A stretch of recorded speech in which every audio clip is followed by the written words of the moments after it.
வாழ்க வையகம், வாழ்க வளமுடன். அனைத்து உறவுகளுக்கும் இனிய வணக்கம். ஜோதிட சாஸ்திரத்தில் நவகிரகங்களின் தலைவனாக கருதப்படுபவர் சூரிய பகவான். இவர் ஒவ்வொரு மாதமும் தன் ராசியை மாற்றுவார். அப்படி மாற்றும் போதுதான் தமிழ் மாதங்கள் பிறக்கின்றன. அந்த வகையில் நடைபெறும் விசுவாவசு ஆண்டு மார்ச் மாதம் 15ஆம் தேதி ஞாயிற்றுக்கிழமை அன்று ஏகாதசி திதியில் திருவோணம் நட்சத்திரத்தில் பரிகம் நாமயோகத்தில் பாலவம் கரணத்தில் சித்தயோகம் கூடிய நன்னாளில் இந்த மகத்தான பங்குனி மாதம் பிறக்கின்றது. இம்மாதத்தில் சூரிய பகவான் மீனராசியில் சஞ்சரிப்பதால் இது மீன மாதம் என்றும் அழைக்கப்படுகின்றது. இம்மாத கிரகநிலைகள் என எடுத்துக்கொண்டால் மீனராசியில் சுக்கிரன், சூரியன், சனி பகவான் உள்ளனர். கும்பராசியில் செவ்வாய் பகவான், புதன் பகவான், ராகு பகவான் உள்ளனர். மிதுன ராசியில் குரு பகவானும், சிம்மத்தில் கேது பகவானும் உள்ளனர். இம்மாத கிரகப்பெயர்ச்சி என எடுத்துக்கொண்டால் சுக்கிர பகவான் பங்குனி மாதம் 13ஆம் தேதி மேசராசிக்கு பயிற்சியாகின்றார். செவ்வாய் பகவான் இம்மாதம் 18ஆம் தேதி கும்பராசியில் இருந்து மீனராசிக்கு பயிற்சியாகின்றார். புதன் பகவான் இம்மாதம் 23ஆம் தேதி சனி வீடான கும்பத்தில் இருந்து குரு வீடான மீனத்திற்கு செல்கிறார். இந்த கிரகங்களின் பெயர்ச்சியால் இம்மாதம் உங்களுக்கு எவ்விதமான பலன்கள் கிடைக்கப் போகிறது, அது சாதகமாக அமையுமா இல்லை பாதகமாக அமையுமா என்பதனை பற்றி காண்போம். பிறக்கப் போகும் இம்மாதத்தில் ஒரு சில ராசிக்காரர்களின் சிக்கி சீரழிந்த வாழ்க்கை பயணம் மாறப்போகிறது. மனக்கசப்பில் வாழ்ந்து வந்த உங்களுக்கு இனி வசந்த காற்று வீசப்போகிறது. எதிரில் யமனே வந்தாலும் சிவனின் அருளால் எதிர்த்து நின்று போராடும் பலம் உங்களை வந்து சேரும். உங்கள் பிறப்பு ஒரு சாபக்கேடு அல்ல, அது சரித்திரம் படைக்கப் போகிறது. வரும் வாய்ப்பினை சரியாக பயன்படுத்தி கொண்டு உங்கள் வாழ்வில் வளமும் நலமும் செல்வ செழிப்பும் பெற்று வாழ்வில் உயரிய நிலையை அடைய வேண்டும். அடுத்தவர்களின் உணர்வுகளுக்கு மதிப்பளிக்கும் குணமுடைய கடகராசி அன்பர்களே, நீங்கள் குடும்பத்தினரை நேசிப்பவர்கள். இந்த மாதம் புண்ணிய காரியங்களில் ஈடுபட்டு மன திருப்தி அடைவீர்கள். நீங்கள் எடுக்கும் முயற்சிகள் அனைத்திலும் சாதகமான பலன் கிடைக்கும். காரியங்கள் அனுகூலமாக நடக்கும். புத்தி தெளிவு ஏற்படும். உடல் ஆரோக்கியம் பெறும். மனதில் தன்னம்பிக்கையும் தைரியமும் அதிகரிக்கும். மனக்குழப்பம் நீங்கும். பண வரத்து அதிகப்படும். தொழில் வியாபாரத்தில் நீண்ட நாட்களாக இருந்து வந்த பிரச்சனைகள் தீரும். அரசு மூலம் நடக்க வேண்டிய பணிகளில் இருந்த தொய்வு நீங்கும். உத்தியோகத்தில் இருப்பவர்களுக்கு புதிய பதவிகள் கிடைக்கும். மரியாதை, அந்தஸ்து ஆகியவை உயரும். எதையும் செய்து முடிக்கும் சாமர்த்தியம் உண்டாகும். குடும்பத்தில் மகிழ்ச்சியான கொண்டாட்டங்கள் இருக்கும். பெரியோர்கள் மூலம் காரிய அனுகூலம் ஏற்படும். கணவன் மனைவிக்கு இடையே நெருக்கம் அதிகரிக்கும். பிள்ளைகள் மூலம் சந்தோஷம் கூடும். உல்லாச பயணங்கள் செல்ல நேரலாம். பெண்களை பொறுத்தவரை இம்மாதம் உங்களது திறமைகள் வெளிப்படும். காரியங்கள் அனுகூலமாக நடக்கும். மனதில் தைரியம் உண்டாகும். கலைத்துறையினருக்கு புதிய ஒப்பந்தங்கள் கிடைக்கப்பெறும். சிரமங்கள் குறையும். வேலைப்பளு குறைந்து காணப்படுவீர்கள். வீட்டை விட்டு வெளியில் தங்க நேரலாம். திடீர் செலவுகள் உண்டாகும். அரசியல் துறையினருக்கு எல்லா காரியங்களும் அனுகூலமாக நடக்கும். மனக்கவலை நீங்கி நிம்மதி உண்டாகும். உங்கள் வாழ்வில் முன்னேற்றம் காண முழு மூச்சுடன் செயல்படுவீர்கள். பொருள் வரத்து அதிகரிக்கும். வாகனம், பூமி மூலம் லாபம் கிடைக்கும். மாணவர்களை பொறுத்தவரை மனதில் இருந்த வீண் பயம் அகலும். கல்வியில் வெற்றி பெற பாடுபடுவீர்கள். நட்சத்திர பலன்கள் புனர்பூசம் 4ஆம் பாதம். இந்த மாதம் குடும்பத்தில் இருப்பவர்கள் உங்களை அனுசரித்து செல்வது மனதுக்கு இதமாக இருக்கும். கணவன் மனைவிக்கு இடையே சிறிய வாக்குவாதம் ஏற்படலாம்.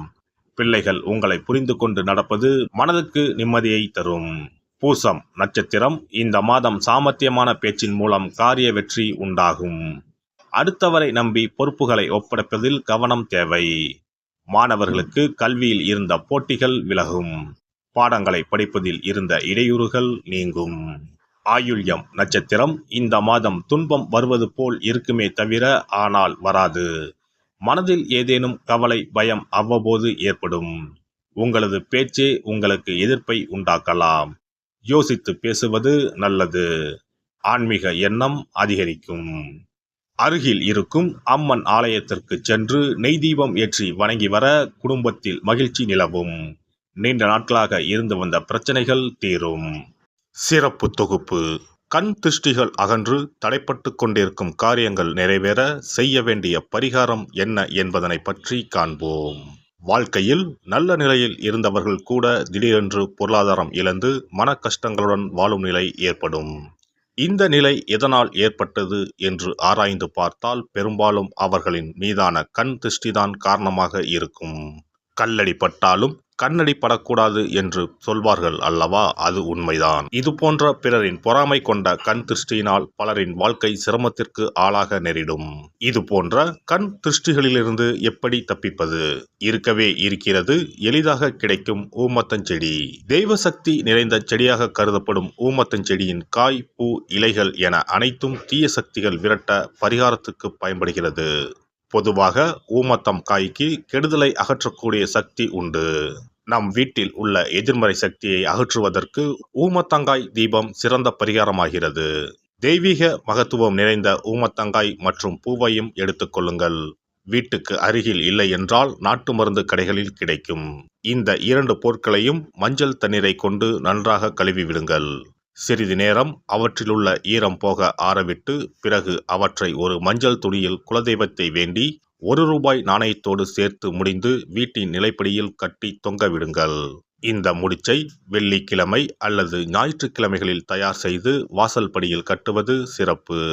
தினமும் வீட்டில் தீபம் ஏற்றி காண்பிக்கும் போது இந்த முடிச்சுக்கும் காண்பிக்கவும். இதேபோல் ஊமத்தம் இலைகள் கிடைத்தால் அந்த இலைகளை சுத்தமான மஞ்சள் தண்ணீரில் கழுவிவிட்டு அவற்றை கொண்டு வீட்டில் இருக்கும் விநாயகருக்கு திங்கள் கிழமைகளில் தொடர்ந்து அர்ச்சனை செய்து வர வேண்டும். ஊமத்தம் பூவையும் விநாயகருக்கு சூட்டலாம். 3 வாரங்கள் தொடர்ந்து திங்கள் கிழமைகளில் விநாயகருக்கு ஊமத்தை இலையால் அர்ச்சனை செய்து ஊமத்தம் பூவை சூட்டி வழிபட்டால் வீட்டில் உள்ள கெட்ட சக்தி நடமாட்டம் மற்றும் கண் திருஷ்டிகள் தீரும்.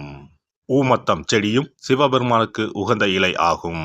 இந்த ஊமத்தங்காய் வைத்து சிவபெருமானுக்கு தீபம் ஏற்றி வழிபடுவதன் மூலம் நமது பிரச்சனைகளில் இருந்து எளிதாக விடுபட முடியும். முதலில் 2 ஊமத்தங்காய்களை எடுத்துக்கொள்ள வேண்டும். அவற்றின் மீது முட்கள் இருப்பதால் மிகவும் கவனமாக கையாள வேண்டும். ஊமத்தங்காயின் காம்பு பகுதிகளை வெட்டி கொண்டு கத்தியை பயன்படுத்தி ஊமத்தங்காயின் உள்ளே இருக்கும் விதை பகுதியை முழுவதுமாக நீக்கிவிட வேண்டும். பின்னர் 2 அகல் விளக்குகள் மற்றும் விளக்கு வைப்பதற்கான 2 தட்டுகளை எடுத்து சுத்தம் செய்து அவற்றிற்கு மஞ்சள் குங்குமம் போட்டு வைத்துக் கொள்ள வேண்டும்.